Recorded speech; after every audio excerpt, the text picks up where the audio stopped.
할렐루야, 반갑습니다. 오늘은 전도서 6장, 7장 이렇게 두 장을 읽겠습니다. 6장, 7장입니다. 이거는 쉬운 성경 버전입니다. 나는 사람들 가운데 흔히 일어나는 또 다른 악을 보았다.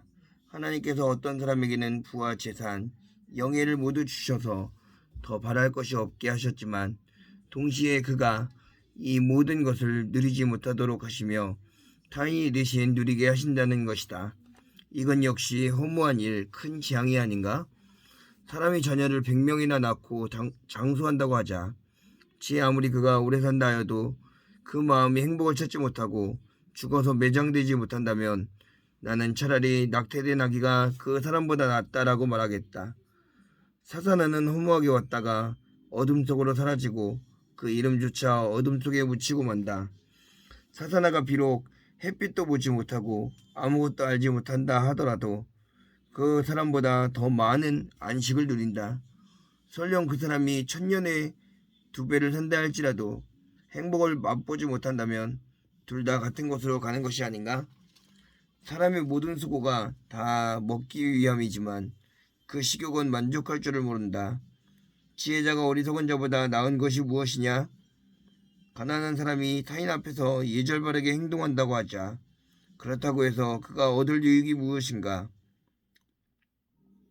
두 눈으로 보는 것이 마음의 공상보다 낫다.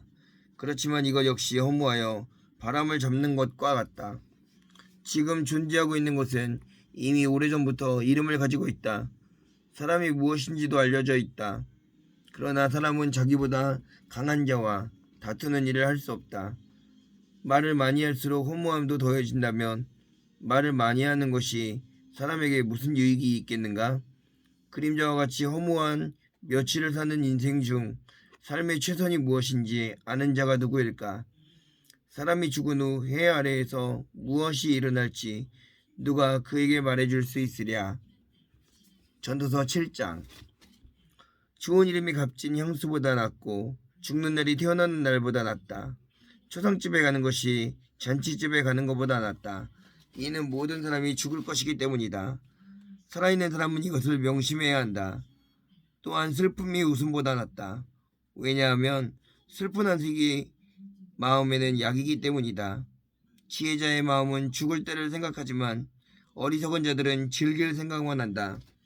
지혜자의 꾸지람을 듣는 것이 어리석은 자들의 칭송을 받는 것보다 낫다. 어리석은 자들의 웃음소리는 가마솥을 달구는 가시나무 타는 소리와 같다. 이것 역시 허무하다. 탐욕이 지혜로운 자를 어리석게 만들고 뇌물이 그 마음을 어둡게 한다. 일의 끝이 시작보다 낫고 인내가 마음의 교만보다 낫다. 내 급한 마음으로 화내지 말라. 왜냐하면 화는 어리석은 자의 품속에 머물기 때문이다. 옛날이 지금보다 훨씬 좋은 것은 웬일이죠? 라고 말하지 마라. 그런 질문은 어리석다. 지혜는 재산처럼 좋은 것이고 해 아래 사는 사람에게 혜택을 준다. 지혜도 사람을 보호하고 돈도 사람을 보호해주지만 지혜가 돈보다 나은 것은 생명을 주기 때문이다. 하나님께서 하시는 일을 살펴보아라. 그가 굽게 하신 것을 누가 바르게 할 수 있을까? 형통한 날에는 기뻐하고 재앙의 날에는 살펴보아라. 이 모든 날들은 하나님께서 만드신 것이다. 그래서 사람들은 자기 미래를 알지 못한다. 나는 내 허무한 인생을 살면서 이런저런 일을 다 보았다. 의로운 생활을 하면서도 망하는 의인이 있는가 하면 제약된 생활을 하면서도 오래 사는 악인이 있다. 지나치게 의로운 취하지 말고 지나치게 지혜로운 취하지 말라. 그러다가 망할 필요는 없지 않는가? 지나치게 악하게 굴지 말라. 어리석은 자처럼 굴지도 마라. 어찌하여 제 수명을 다 채우지도 못하고 죽으려 하는가? 이것도 잡고 저것도 놓지 않는 것이 좋다. 하나님을 경외하는 자는 이 모든 극단을 피할 것이다. 지혜가 주는 힘은 한 성을 지키는 10장군의 힘보다 강하다. 지 아무리 의롭다 해도 죄짓지 않는 사람은 세상에 없다. 누가 뭐라 하건 모두 알려고 하지 마라. 그러다가 내 종이 너를 저주하는 말까지 들을까 무섭다. 너도 알다시피 때로는 너도 남을 저주하지 않았느냐? 이 모든 것을 알고자 나는 지혜를 써서 시험하였다. 정말 지혜롭게 행동해야지라고 했지만 그렇게 하기는 어려웠다. 세상 일을 알기란 너무나 어렵고 이해하는 것 역시 곤란하다. 누가 과연 이를 다 알 수 있으랴. 나는 거듭 마음에 작정하고 지혜와 세상 이치를 깨닫고자 공부하고 탐구하고 연구하였다. 그리고 악하게 사는 일이 어리석고 어리석음이 미친 짓임을 알았다. 내가 깨우친 것은 마음이 함정과 금을 갖고 그 손이 사슬과 같은 여인은 죽음보다 무섭다는 것이다. 하나님을 기쁘시게 하는 사람은 그 여인을 피하나 죄인은 그녀의 함정에 걸리고 만다. 설교자가 말한다. 자, 이것이 내가 깨우친 것이다. 이것저것을 살펴 전부를 깨치고자 하였다. 지금도 찾고 있지만 아직까지 완전히 깨치지는 못하였다.